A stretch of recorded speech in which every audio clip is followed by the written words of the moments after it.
Good afternoon, all. This was a very important topic that which I wanted to discuss, primarily because the scale and the magnitude of which the topic and which the issue has been percolated into our lives in the 21st century is really critical right now. I was in the corporate for 20 years, and let me just put up a story. I was in corporate for 20 years, and I was doing quite well. Everything was fine professionally and personally. There were no issues at any point of time. But then something happened in somewhere around 2016, where I started facing anxiety, severe anxiety bouts. It made life very miserable for me, and there was no reason that why it was happening. It was very difficult to kind of pinpoint one single trigger point that why I'm getting these anxiety bouts, why I'm having this kind of fear within me. The task which I could do regularly on a daily basis were getting difficult. You know, Even during sleep, I used to wake up in the middle of the night, and it was only then where my attention was drawn towards this problem, right? Until then, mental health, what is mental health? Is it important? That's fine. That's something which is going on. It does not concern me. That was my biggest mindset, that it does not concern me, so I don't have to bother. That's fine. People are getting impacted, and we just heard stories about it. But here was a situation where it impacted me, and that drew my attention towards the topic. Why I'm saying this is because often I also see when you speak to people about it, they are kind of disconnected. They have a third party opinion, a view to it. Until and unless you really are not are not drawn into it. And then I got to write a book about the topic. Shift Left came out. I spoke about these issues, and then a lot of people connected to me saying that these are some things which even they faced, but they didn't know what it was. And a lot of people came up. And then I look up the statistics. At that point of time, when I was writing the book, there were about 900 million people worldwide who are going through these issues, who are facing some kind of mental disorders, and these were the reported numbers, and we don't even know how many people have not reported it. And after 2 years, I saw that number has crossed 1 billion people across the world. So you can imagine, out of 8 billion, 1+ billion facing and having mental issues. It clearly shows and sign that the issues of 21st century are not poverty. Yes, it is there to an extent. It is not wars like we had 2 world wars in last year. It issues like these. The mental health issue is driving a large scale changes into our lives, and it does not spare. It does not see your societal class, your status in society, or what kind of bank balances you have, or what kind of job you have. It does not differentiate between the white collar and the blue collar. It impacts every single one, and definitely there are trigger points. And that's the reason I thought this is an important session, where I asked Mrs. Mamtha Bhandary to, because she's a leading expert, to have a talk with us, to come and speak with us, and share her insights in her illustrious career of 22 years. How has she, as a professional from the other side, as an expert, how has she dealt with it? How has she spoken with people? What are the things, what are the trends that she's seen? Before I start off, I would like to thank Mrs. Mamtha Bhandary to join us, take out her time. It's a Sunday. I know it's not easy, but she has agreed to come out, take out an hour and speak with us, because she understands the group that is there. She understands the importance of the topic, why it should be given to the group. Before I start off, I will just, given a short introduction about Mrs. Mamtha Bhandary. So she comes with 22 years of rich professional experience uh, overall, and her studies in academics. She was a postgraduate in medical and psychiatry. She began her career in the Father Muller's Medical College Hospital in Bangalore. She worked there for 5 years as a mental health professional in management and prevention of drug use and abuse and alcohol. I will touch upon the topic of addiction as well.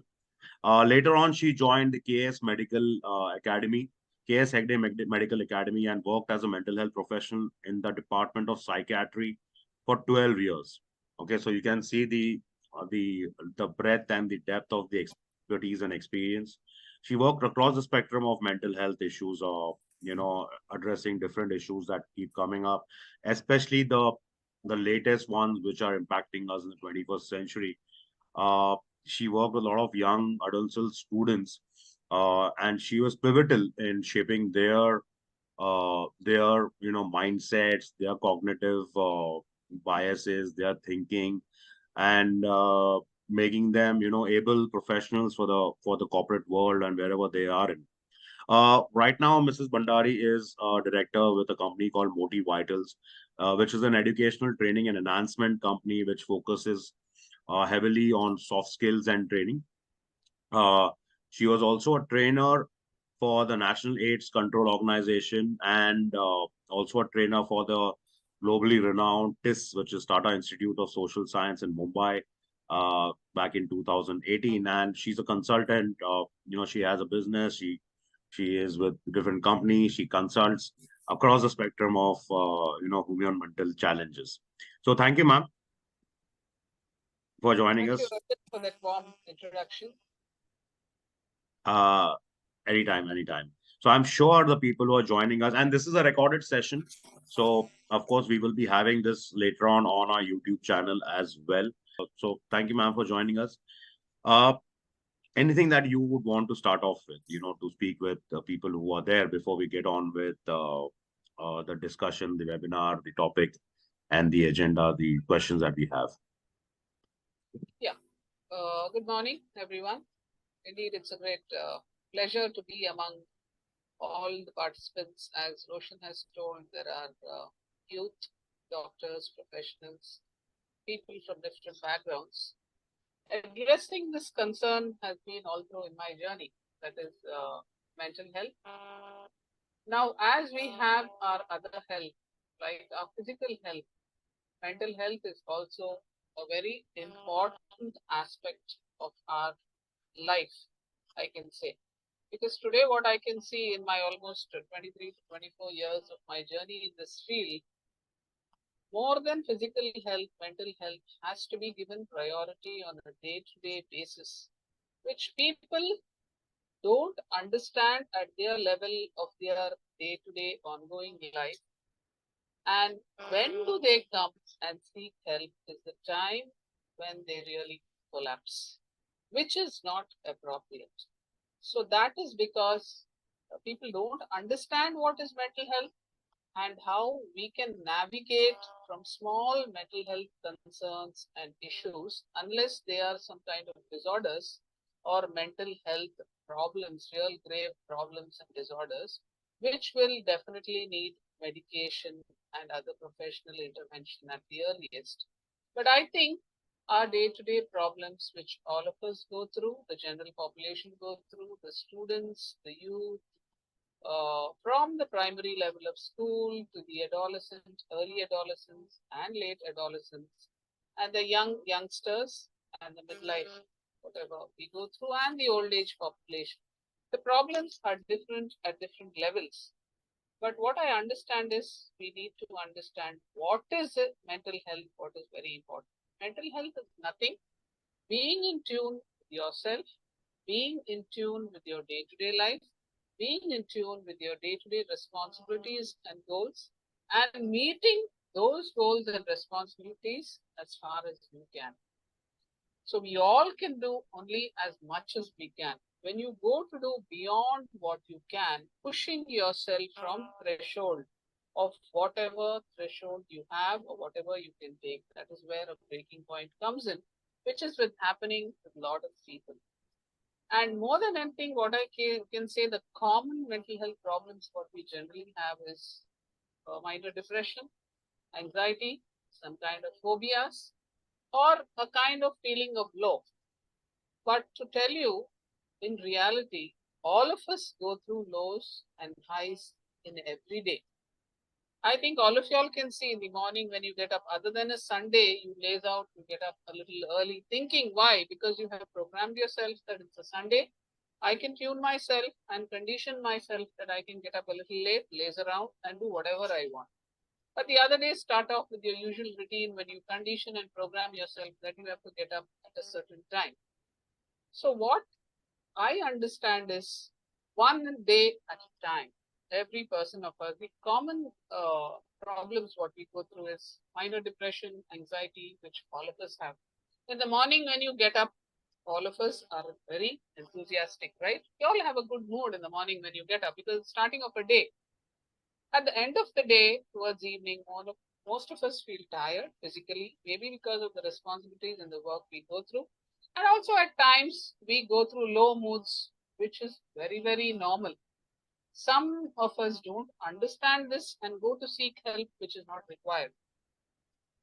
Generally, these are things which we can handle on ourselves on a day-to-day basis, thinking, yes, at the end of the day, all of us will be tired. We will be in a low mood because the day is ending and evenings are generally low.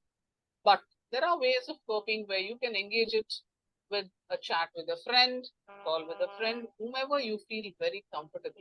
When I say comfortable, it is you can speak your mind out with the so-called friends or friends whom you can chill out.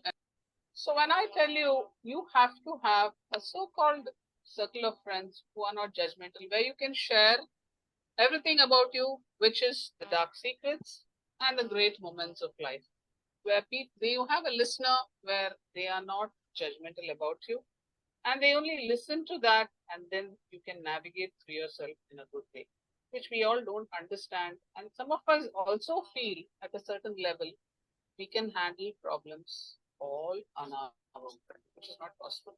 See, we are all social animals.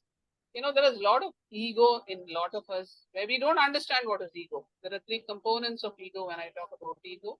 You have the id, you have the ego, and you have the superego. Now, what is id?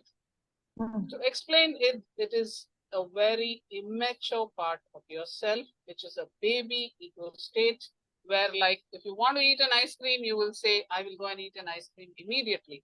You don't wait for it. The baby cries for milk, it wants milk immediately. It waits for immediate gratification. It does not have the ability to wait for it. So, some of us do have this ego state even as an adult. Ego is your state of self where that tries to balance between the ego and the superego. Superego is a state of self where it's called as the mature self, where it knows what to choose, when to choose, what to do, and how to do. So we need to understand these three states of our ego, and we always have to nourish the superego more so that we are able to do what is appropriate and what is needed at the right moment. So, on a day-to-day basis, to deal with those small depressive thoughts, the little anxiety of us, a little bit of problems what we have, instead of dwelling in it, share it with someone who you feel comfortable, who can really help you to navigate. But there are also a lot of other health issues, mental health concerns, where we need professional and medical intervention. When it comes about depression, there are two kinds of depression which we generally have. That is endogenous depression and reactive depression. Now, what is endogenous depression? Endogenous depression is something which can happen out of the blues to anyone, including you and me today or tomorrow, because it is happening from your brain because of the different changes in the chemical release from the neurotransmitters of your brain, which does not release the chemicals like dopamine and endorphins and oxytocins, which is necessary for your well-being. It doesn't secrete. That is because there is some problem in the neurotransmitters. So that is endogenous depression, which doesn't have a cause at all. It need not need a trigger from outside. Like you can say now, recently, Deepika Padukone also came up on media and she spoke about her depression, which was endogenous depression. And she took help. She's now hale and healthy, fit and fine, mentally and physically, bounced back on her career, and she has reached her targets wherever she was required to reach and doing very well. So this is endogenous depression, which can happen to any one of us, where we can't sit back and say, I'll take a help of my friend, I'll talk to someone and heal. No, it will not happen. You need medical professional intervention along with medications. You need a lot of therapy, what is known as cognitive behavior therapy, and other kinds of supportive and reassurance therapy, which will help you to navigate in a better way. But there is another kind of depression, which I also mentioned, which is called as reactive depression. That is because of the external triggers, the reactive depression, we call it as. That is because when you don't have enough resources and the pressure is too much and from outside, and you don't have the required resources, what you need to cope up with your kind of pressures. It can be anything. It can be a major life event. It can be a loss of job. It can be a separation. It can be a divorce. It can be interpersonal relationship. It can be discrimination at your workplace, discrimination in society, etc., etc. Lot of things. It's called a reactive depression because of the external pressure from outside and the resources which you don't have.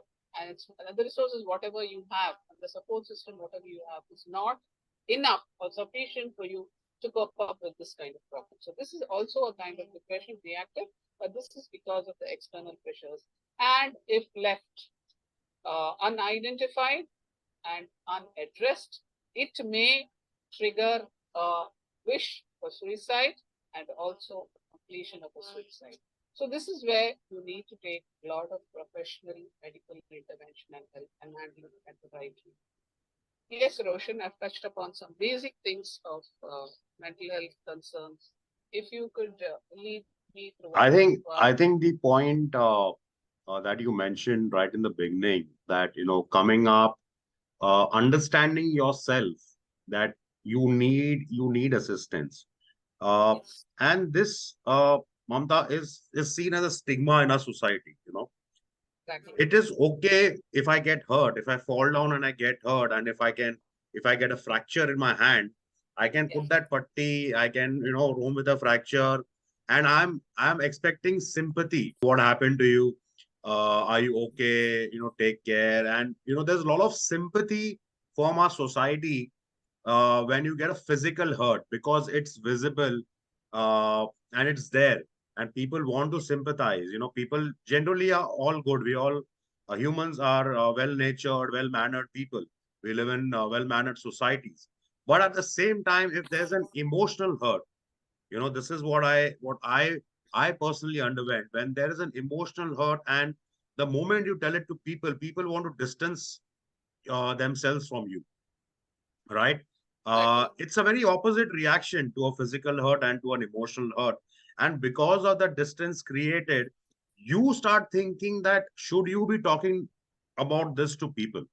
I think that Exactly. point which you mentioned is very important. You also mentioned about Deepika Padukone coming out in the open.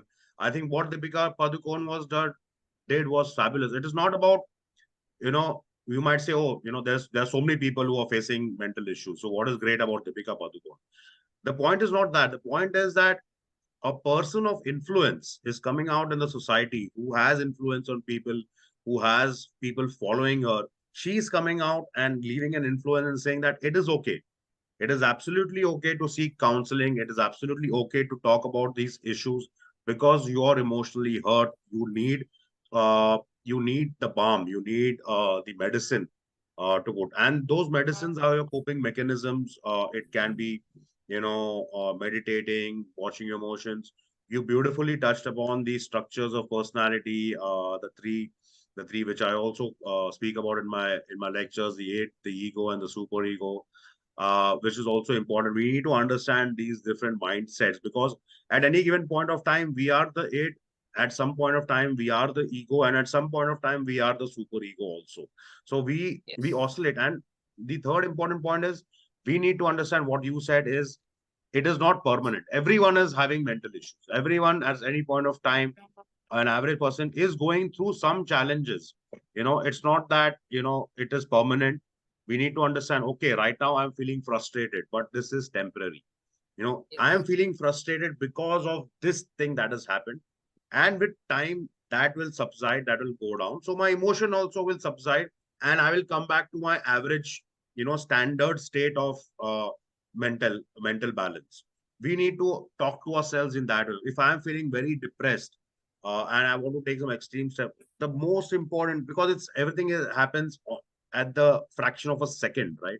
At exactly. that moment, we need to stop and we need to think, okay, fine, what is my mind trying to do? If we master that, I think that is the point that you have beautifully put up over here. You beautifully explained the various forms of depressions, the endogenous depression. I think a lot of information which will be useful in grasping that. Now, in your experience, what are some of the key challenges individuals today face? You touched upon it briefly previously, but what are the key challenges that they face in recognizing it? Because people would like to know, how do we understand that, yes, I am having some issue, so I need counseling and help? Well, some of the key challenges which we face in these area of mental health concerns are the myths. The myth of what is mental health and what is mental ill health. See, some of them feel from a small child, if a child is behaving in a different weird way, so for example, exhibiting a lot of anger, a lot of temper tantrums, which is not usually exhibited by children. They do exhibit temper tantrums, but if the temper tantrums are beyond a certain level, generally it is ignored and it is sidelined by the parents and the grandparents, whoever are there at home. That is generally the behavior what they do, which is not. It is not a normal behavior. So first of all, what I would like to convey is identification does not happen at the right time. So even in the preschool level, I see children. I just had a case about 2 days back where the child was rolling on the ground, hitting the teacher, disobeying the teacher in school, refuses to sit with other classmates, is not adaptable in the classroom, and also showing a lot of resistance to authorities, that is, resistance to the teachers. Where some of the teacher also, that is why I always focus on the teachers being trained on early identification, which is very, very important, because catch them very early. When you catch them at an early stage, addressing them and also intervening becomes easy. Where when one of the persons, an official, walked down, the child was rolling on the ground and exhibiting these temper tantrums, and the teacher just ignored the behavior when the person asked why this child is behaving in such a manner. That's the normal way the child behaves. And that's where, when I was called to intervene, I said, this is not a normal way. The child actually had a little bit of atypical autism with an underlying ADHD, that is attention Oh, deficit hyperactive disorder, which had to be addressed with an assessment, because ADHD children have a lot of energy, which is not normal. So generally, how the parents, sideline it or don't address it is saying it's normal. Even at home, he's like that. He's been like that. So he's been like that is normal. But tomorrow, when he or she comes up to the next level of first, second, third, and fourth, where will that child reach? It will become a major problem where handling it may take longer time, and even getting back to normal will take quite a lot of time. That is why I say all these kind of behaviors at an early age itself, when it evolves, we should catch them. At the same time, even with us adults, when we have, I told you, seeking support, don't hesitate. People also don't know about the kind of resources available for mental health concerns. Like today, India is slowly breaking the stigma. Earlier, abroad, this concept of counseling and mental health professional therapies was there from many decades, and people feel proud to say, I have a counselor. When I have my own concerns, I go to my counselor and I get it solved, I get it fixed. So I'm okay. But here in India, to say that you've gone to a counselor, still there is stigma. There's a lot of stigma. Then the right. saying that, oh, why do you go to them? Do you have a mental problem? What is a mental problem? It's just a psychological concern, a change what is happening in your mind, which needs to be addressed. Like you have, as Roshan, you mentioned, a hand pain or a fracture, you go and you take the muscle relaxant and other thing. You take some therapies which may heal you, or you may take some medication which is required for you. So mainly we have to create a lot of awareness in the general population, in schools, in other corporates, industries, where it is normal for you to seek help, and identification is very necessary at the early stage, and also make people aware of the resources which is available at all levels. Yes, like you beautifully explained about the child, and parents often shrug it that he is this way, ye to aisa hi hai, and we think that with age this will go away. This will go Yeah. away. It will not recur. The child will mature, but not that's not the case. And children take that behavior into their adolescence years, growing up, uh, and that creates a fractured society. Should what if Yes. I can mention that? I'm also reading, not just in India. We should not only be focused on India, but globally. I was reading about the UK. And I read maybe the article, maybe the line was a bit too aggressive, but the headline read that being an adult teen, being a male adult teen in the UK is a disease. Now, how strong a statement is that for you? That to be, and this was published, but this was carried out in a leading UK journal. It was not, some WhatsApp forward or on social. It was carried on a leading UK tabloid, which says that being a teenage male in the UK is a disease, because that's the issue. And eventually, we had all read the news that a lot of travel countries, Amsterdam has put a ban on British male entering Amsterdam. They have just banned British male. Can you imagine that? So that is how, starting from school, that is how the society gets impacted, not just individually, but for everyone else. And the next question I want to touch upon is, how does this impact relationships, relationship with our spouses, working relationship, because sometimes I have also encountered bosses and leaders, who are very high, who live in their cocoon of, entitlement, because no one has gone up to them and questioned their decision and choice. Just because he's a boss, he's a senior, it is a taboo to, question the boss. How can you question the boss? So they have lived in that kind of a framework, and their ego and super ego has been, because of that, tuned in, but it disturbs everyone else around them.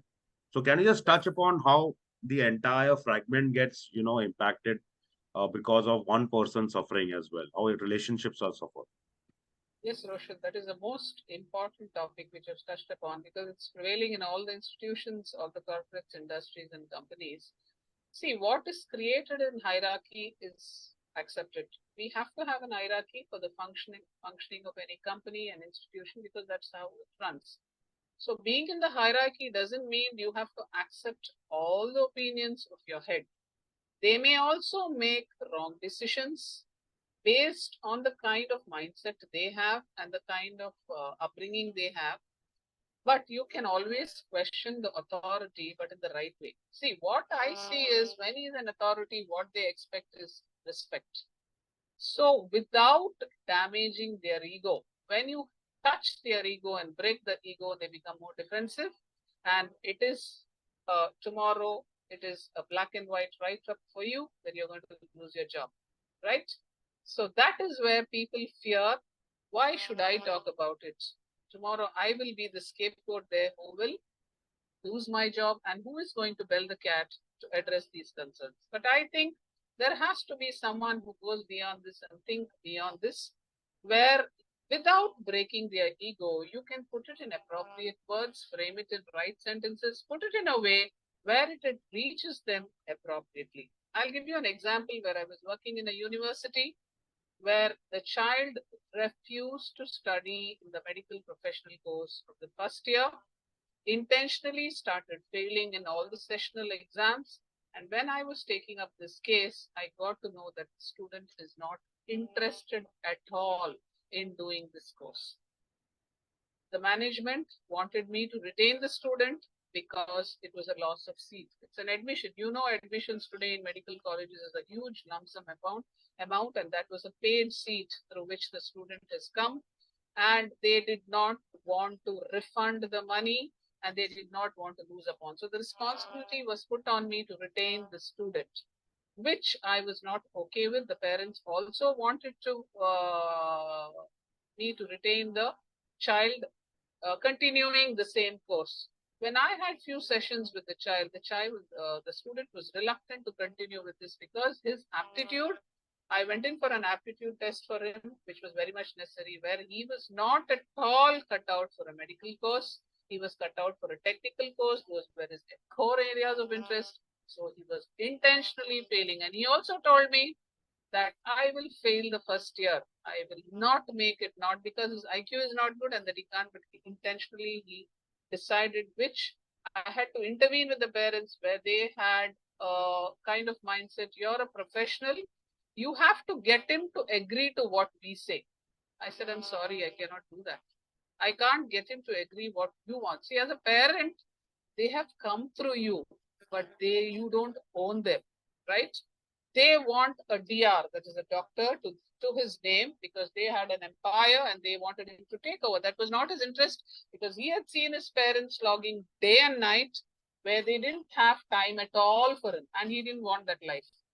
So there was a lot of problems from the management, from the parents, which I had to face.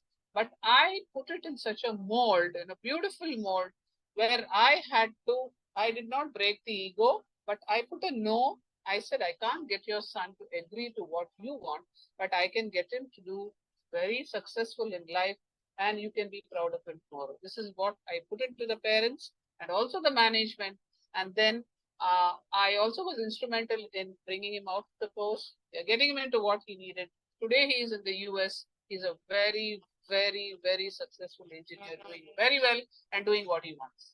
So what I tell you is, you need not agree to everything what comes there. But there is a way and technique how you put it across, not aggressively, not in a very subtle way also, but they say in an assertive way, in the right assertive way, and the words what you use, the body language what you use in a non-threatening way, which can convey to the hierarchy who's sitting there. Excellent. I think fabulous work because what you mentioned, driving the lineage or carrying forward the legacy by parents is seen as very important in especially our society. I would not say only our society, of course, there are countries, but I think in our societies, in our countries, it's a bit more what I've personally witnessed, uh, where people say that my son or my kid should also be a doctor. And at a very young age, there is an identity closure that the person is fixed, has a very fixed mindset that this is the only thing that I can do in life. And that kind of troubles develop. And I think the way you put back to the parent is also important because uh, people feel, that if I have hired you, if I have come to you, you have to resolve my problem, and it becomes very difficult. So I think the way you manage that situation was really commendable. I would like to touch upon, when you mentioned a few words of authority, uh, being assertive.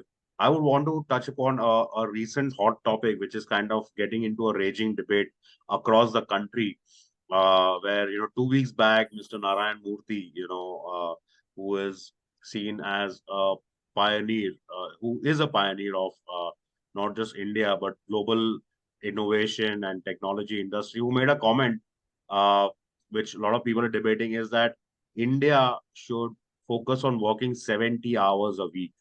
And typically, it's the time is about 45 to 50 hours. But he says, and he compared this with the growth of China. He said that in China, people are putting in, they're working 9 hours, 9 days, 6 days a week, and they're working it over 14 hours, and similar, I think similar, I've been hearing similar time schedules even in countries like Singapore, where people are really pressed to work. So Mr. Narayan Murthy made this comment that people should work in 70 hours. There were different reactions from different people. At the same time, just yesterday, Bill Gates made a comment which is completely opposite of Narayan Murthy. He says that it should be okay to just work 3 days a week, and we should have just 3 working days a week. So I just wanted to know what is your comment or what is your observation and thoughts on it? How if we really had to drive people to 70 hours, what can be the impact on mental health, or will there be any impact or not? Yeah, definitely there will be a impact on mental health because we all need all the components of life. Work is the drive force which keeps us going for our well-being. Of course, monetary aspects, other aspects as well. But the mind needs rest. The body also needs rest. And we, being a social animal, we need entertainment. So without all this, you just work like a machine. There is no difference between you and a machine because a machine keeps working. Even the machine needs a lot of reservice every time, right? It has to be reserviced. It needs rest. Even your mixie, what you're using, just the common mixie, what you use at home, you turn it on. You turn it on for a more number of time span. The machine gets hot, right? And then the whole ingredients in it also tastes different, and the whole what is say the curry what you cook tastes totally different. So the recipe what you're cooking out for your company, where you work 70 hours a week, it will totally become a disaster on the long run. Initially, there may be a workforce doing it just for the monetary aspect of it, because many people do this, giving them more perks, more appreciation, and more monetary benefits for which, but on the long run, it will drain your mental health. And there are a lot of people getting, I can see people in the corporates and Infosys and other corporate companies coming with going when the medical college hospital where I used to work, they are getting cervical spondylitis at the age of 24, 25, 26 before the age of 30. So you become a CEO, you become this by the age of 40, and then by the age of 45, you get diabetes, you get blood pressure, you get strokes. So it is your choice where you're going to join the journey. So 70 hours per week, I as a mental health professional don't agree with this. And if they consult a mental health expert, it will be totally against this working 70 hours per week. I always feel there should be a balance in work and your personal life, which is lacking today. People don't have time for their personal relationship at all. At the end of the day, there are a lot of marriages which are breaking also because of this. So I don't go with Narayana Murthy's 70 hours per week. My first reaction to that comment was similar because, again, as an influencer, we spoke about Deepika Padukone being an influencer, and people look up to you as leaders, and your one statement becomes policy, can become a Yes. policy in an organization, and it can lead the way to the future course of our country, where so many youth are looking forward to you. There's so many India is heavy on technology, and we have a lot of innovators in the space of technology. So I think that that statement was avoidable at that point of time. And yes, we need to find means. We need to give that space and time.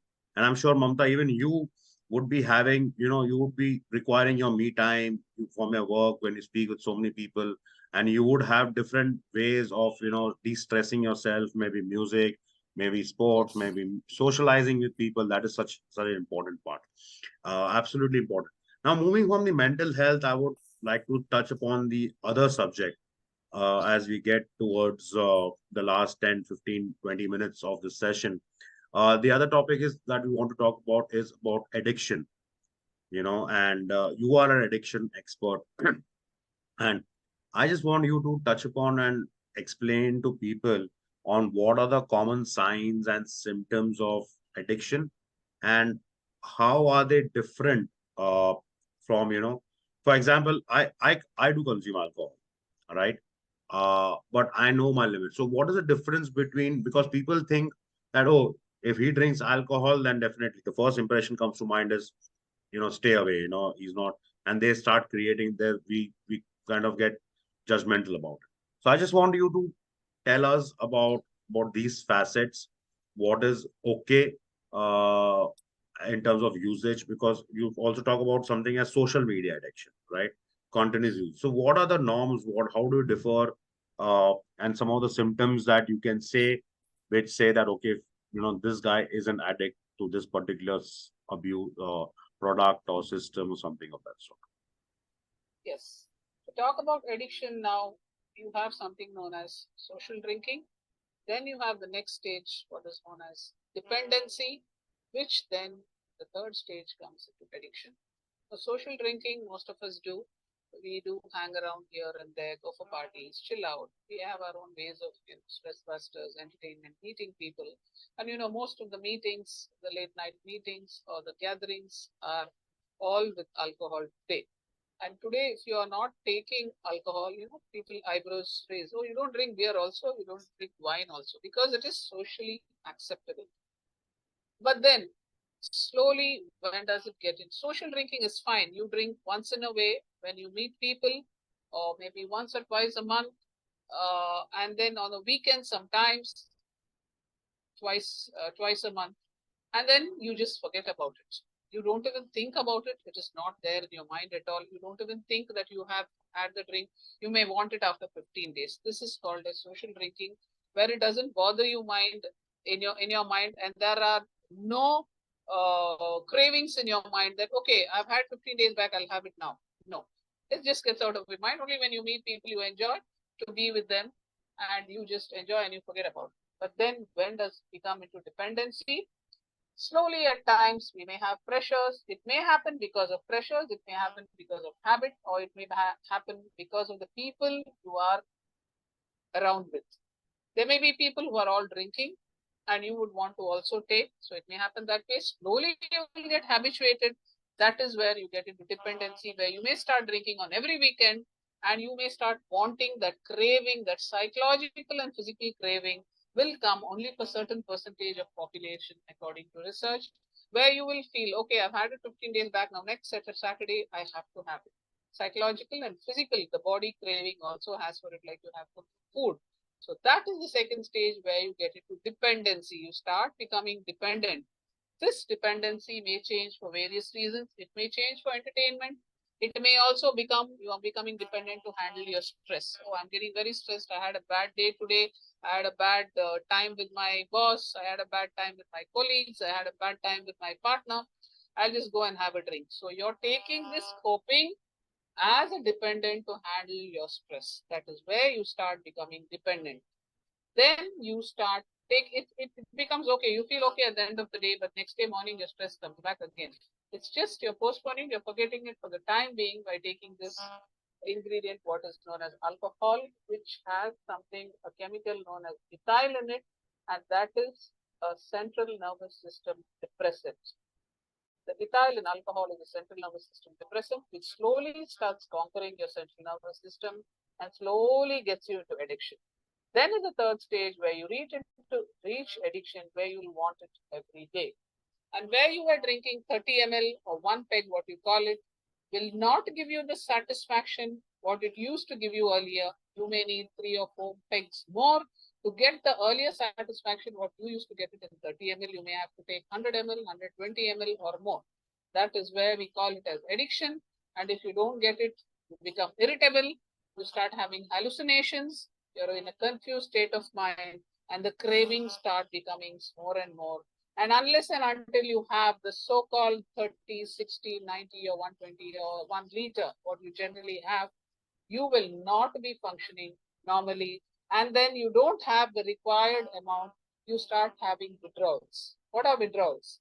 That is, if you don't get the alcohol or the drug, whatever you're consuming, you start having blackouts, you start having sleepless nights, you get irritable, you get angry, you start finding fault in everyone, and it goes on and on. So these are some of the symptoms you can see, and you can tell that yes, he or she is an addict.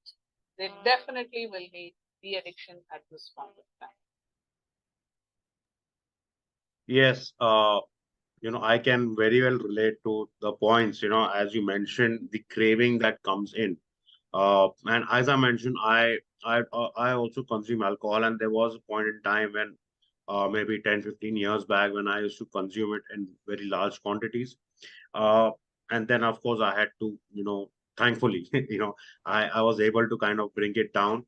Uh, and today I do these detox periods, where for maybe a month or 2 months I'm not consuming alcohol, or maybe because of high intake of protein, I also kind of restrict my diet towards non-vegetarian food. Being a South Indian, we all have that craving for non-vegetarian food. So the way I do it, and what I have observed when I do these detox periods, is that I don't have to control that craving every day. Okay, so for example, alcohol, like you mentioned social occasions. It used to be only the weekends that, okay, now we are the Friday is here, Saturday is here, or there's a Sunday. So we have to sit and drink. Okay. But the other days of the week, you don't even think about it. Okay. When you are in that stage. So if you're able to, when you're taking a detox for a month or 2 months, you don't have to control for 30 days. You just have to control for those 4 weekends or 4 days of the week. That's it. If you are able to control your cravings for that one weekend, then you are clean for the next 2 weeks. And that is how I take it. I just need to look at one day at a time, because sometimes when we say, oh, 2 months, how will I do it? It's too long. No, you just have to control it for 4 days. And that is how I personally kind of try to manage it with my own coping mechanism. I'm sure everyone else will have their own strategies and own means, but it is important, like you mentioned, that you need to understand uh, what is your consumption pattern. Okay. And again, our societies sometimes shame the people who even touch it, and I think that's absolutely wrong. That should not be the way. Everyone should have their freedom of choice of exercising whatever they want to do. But everyone, like you mentioned, the ethyl content in alcohol, how it becomes a depressant. I think people should be aware of that, and thank you for putting forward that point forward. People should be aware of that. Now, from alcohol, the other major aspect that is driving our behavior today is social media addiction. I just wanted to speak, I want you to speak on that, because someone told me that, even if you get up in the morning and the first thing that you do, if you're checking your phone, that means you are addicted to your social media. And we all corporate going people, that is the first thing, that in the moment, me, my wife, the first thing, the eyes are open, eyes are not even completely open. You know, the first thing is to look out for a phone, get the phone and see, oh, what are the messages, what are the emails. While going to sleep, you want to do that. So I just want you to touch upon that aspect of social media addiction also in our lives. Yeah, when we come to social media is quite important for certain part of our life. Being socially acceptable in media is more important today than socially acceptable physically. What I am seeing, especially among the teenagers and the youngsters, what I've seen, the addiction is so much. Even your status, I see even the middle age and who are getting into their more mature years of age, 60s, checking the status. How many of us, how many have seen my status, right? So that is where you feel full. Okay, there are so many people looking at my status where you feel full. People are interested in looking at my status. So that is the kind of self worth what we have created for ourselves, which is not the self worth. So I think you're the best judge for yourself. You know what you are, and you know how important you are for yourself and for your people. Social media recognition today is like wildfire spread among the youth. People are so addicted, and there are a lot of things. What is important? See, a knife, what you use in your house, you keep it in a very safe place, right? Where do you keep it? You keep it in a drawer in your kitchen, and you keep it back in a place where children don't have access to it, because you give it to them in kids' hands, they enjoy themselves. And you use it for the purpose of cutting vegetables or meat, and you put it back in place. Same way, use social media only as much as required. Don't immerse yourself in it. Once you use it, you don't misuse. People are getting into it, getting addicted so much. Program yourself that you will use it only for this many minutes in a day. But that doesn't happen. Once you get into it, even adults go for hours and hours and hours, and it goes on. This is where you get into addiction without your knowledge. Even on the phone, even WhatsApp, whatever, as much as required. Then switch it off, or just, mute the notification so that your mind is constructive of a lot of other things. And even social media, there are a lot of etiquettes which you need to follow. Otherwise, you get into unwanted problems. Social media etiquette like how you write up and make text. Be very cautious about the gestures when you write to people, because that can become a major cybercrime tomorrow, which people don't realize. The way you dress, on the comments on the dress, on the body language, on the different youngsters get into all this. And I feel youngsters dwell in this. They dwell in this appreciation. which is not really appreciation. I think we need to educate ourselves and the youngsters about it. It is not the social media recognition what you need to get. It is a real recognition as a person and the work for what you do, which is very important in life. This is what is killing the youth today. Social media, the games, the addiction, the students, and especially it has happened after COVID, because of which online education was compulsory and the span of attention also has decreased because of this addiction, where it is a very, very serious thought for the parents, for the educators, and every responsible citizens in India need to be aware of this and take precautions to overcome it on a day-to-day basis. Program Yes. yourself. I will not use it today at all. Why is it you need to go to Facebook every day, to Instagram? Not required. You can be. We can. We are not trying to see what we can. Rather, we are getting into things what will become an addiction tomorrow. Actually, the coping mechanisms in us, in ourselves, are so beautiful. Our mind heals so beautifully, like the body heals. You have a wound, you have a fracture, you have a suture. Second day, third day, you see the self healing in your body. The mind also heals beautifully, but we are not allowing it, now giving it the time and space to heal. That is what is happening. The last point is very, very important. And that was my leading question for leading me to the next question is that earlier when we did not have social media, uh, and when we finished our task, we used to kind of sit down and do nothing. And we used to kind of get into that area of boredom. We used to get bored. But that aspect of getting bored is so important for us to recharge and rewire. That area, that space of doing nothing, just looking into the void, just thinking, going blank, that is so important. That space of going blank or that space of being bored is now taken over by social media, because when we are doing nothing, our hand goes to the phone and we want to see, like you mentioned, who has liked on our photos, who has commented, who has viewed. And that has stopped our brains to think creatively, to think effectively, because it's like a locker room, right? Earlier that locker was empty, so you could make a garden out of it. Now that Exactly. locker is empty, you're putting in stuff which is does not belong to you, which does not help you, which will not take you anywhere. So let's say we all go through this, right? Sometimes I spend a lot of time. So can you just quickly give some tips of how we can kind of come out of that addiction and how we can come out of that behavior? Yeah, see, addiction is nothing but allowing yourself to get addicted. Anybody for that matter. We all have control over our minds.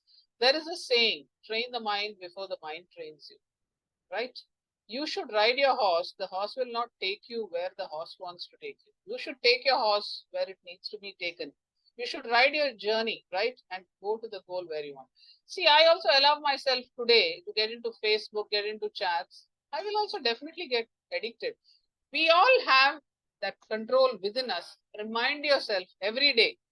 At the end of the day, check yourself. One, the first step is check yourself how much of time you have spent on social media. If it is half an hour, make it 10 minutes tomorrow.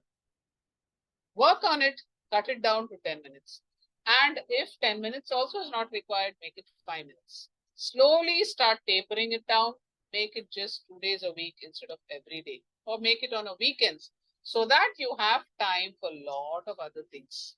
You have time for people who need you. You have time for people whom you want to be with physically. I go to so many houses today when I visit. In the drawing room, I can see people physically they are there, mentally all are on the social. Nobody is connecting physically. You go for a dinner, you go out for a holiday. People are just, instead of exploring the place, explore the place when you go there. Or you people are more bothered about clicking pictures and immediately posting it on the status and on social media. You're just losing out the beauty of the place, beauty of the nature. Enjoy the place, explore the place, appreciate the place, see the culture when you travel. But people are more bothered on posting, clicking pictures and posting it on status so that people know. And another tip is, don't make your personal, your private life public. Social media is one which is making your personal life public. Avoid this. Why do you need the whole world to see what you're doing on a day-to-day basis? Is it necessary? No. Your private life is very private. Don't make it public. This is what you can do. Don't make your personal life private. Restrict your time on a day-to-day basis. Cut it out or taper it out on a day-to-day basis. Make it then weekly once, then you can make it once in 15 days and so forth. So slowly work on it. All of us can. Otherwise, one day we are all almost slaves. I have, even I once at a time, was into Facebook, but I consciously, when I use the word consciously, it's a very, very strong word. Conscious is being aware of what you're doing. You have to be aware every moment of what you're doing, what you're talking. So be aware, conscious of how much of time you're spending. If you're not conscious about time, about everything in life, this is how you get addicted. And it's very easy to get addicted, but then to unlearn that addiction becomes very difficult. So these are some of the tips I can really give you on a practical day-to-day basis. Thank you so much. I at least have taken that point of, reducing monitoring time and reducing it. If it's 30 minutes today, reducing it to 50, because you cannot just stop everything immediately at that moment of time, because you need to Yes. gradually bring it down so that your muscles and your mind get attuned to the change slowly. And that is how it will sustain in the long run, and that is with any good habit, and that is with any bad habits also. So thank you so much, Mamta, for joining us, speaking. One last message that you would want to give the people who are here. Of course, this is a recorded session, so it will go on our YouTube channel. It will be available for all to watch it. One message that you would want to give for the youth of today, in what are the two or three things that the most two important two or three things that they should focus on for a healthy life, to prosper in their careers, to prosper in their relationships, and to make their life meaningful and purposeful. Yeah. What I would like to say is the journey of life. Life is very beautiful. So focus on this word beautiful. Don't dwell on your problems. Rather, see on what life has given you good things. See, when I ask you a questions, could you talk about your problems? It will be in volumes, right? Volumes. But when I tell you, can you tell of something good what has happened in your life? It will be very less. So dwell on the volumes what has happened good to you rather than dwelling on the volumes what has not been great to you, right? The dark side of life and the best side of life are the two sides of coin for our life, all through. It may be a successful person and an ordinary person. It is the same, but it is at different levels. We all have the same brain. We all have the same body and mind. So don't dwell on your problems. Dwell on the good things in life. Always take life as beautiful, and there is always a solution to every problem. Tap on the solution, open the lock with the right key, reaching out to the right person without hesitation. None of us can be without problems, but we always have to see how we can cope in the best possible way and move across in journey. When you fall, just see where you fell, get up from there and see where you can get up and walk. That's what a child does, right? This is all what is life about.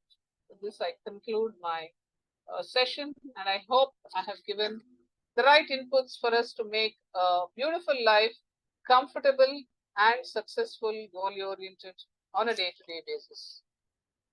Absolutely, it has been fantastic. I just didn't realize where this 1 hour went, and I wish we could go on and go on because it's such a huge topic. It's an ocean, but of course we have to Yes. respect time, and we have to keep it focused. So thank you so much. I think it was wonderful, and I hope the others who also attended find it equally enriching, equally useful.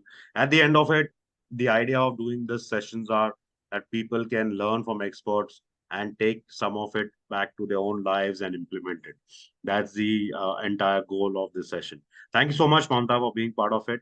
And you have a great weekend and a great week going forward. Thank you, Roshan. It was awesome to be with you. And hope both of us, it was a good host from your side, and hope I have served the purpose for the session. Thank you. Let's meet again. Bye. Absolutely. Thank you. Yes. Thank you to all. Bye bye.